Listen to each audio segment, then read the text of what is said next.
ഞാൻ എന്ത് ചെയ്തു? എല്ലാവരോടും ആലോചിച്ച് തന്നെ അവളുടെ കല്യാണം തീരുമാനിച്ചത്. ഒടുവിൽ നീ എന്ത് ചെയ്തു? എന്നെ വഞ്ചിച്ചു. ഇനിയും ഞാൻ ചെയ്യണോ നിന്നോട് ആലോചിക്കണോ? ആഹാരം ബാധ്യതപ്പെടുത്തി പണം വാങ്ങിയില്ലേ? അതെന്നോട് ആലോചിച്ചോ? എല്ലാവരോടും കൂടെ വഞ്ചനയാണ്. നിങ്ങളൊന്നും പറയണ്ട, ഞാൻ പറയാം. എല്ലാവർക്കും ഭാഗം പിരിയണമെന്നുണ്ട്, അത് നടത്തി കൊടുക്കണം.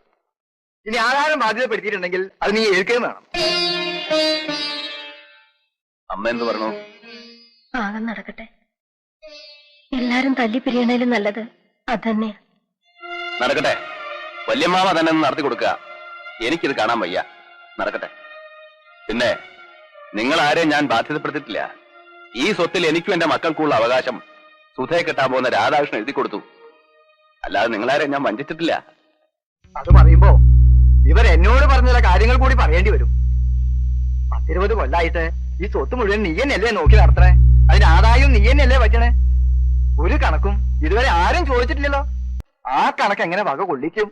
ഇവൻ സ്വന്തം കാര്യം നോക്കാനല്ലല്ലോ, കുടുംബം നോക്കിയില്ലേ? എല്ലാരും വളർത്തി ഒരു നിലയിൽ എത്തിച്ചില്ലേ? അതൊക്കെ പറയുമ്പോ പറയാന്നല്ലാതെ കൃത്യമായിട്ടൊരു കണക്കുമില്ലല്ലോ. ഇല്ലമ്മേ, ഇല്ല. എന്റെ ഒരു കണക്കില്ല.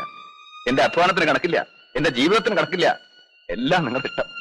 പക്ഷേ എന്റെ മക്കളെ ഞാൻ തന്ന സ്നേഹത്തിന് കണക്കുണ്ട്. എന്റെ അല്ല, ഈശ്വരന്റെ കയ്യില്. ആ കണക്കറിയാൻ നിങ്ങളുടെ പഠിപ്പ് പോരാ.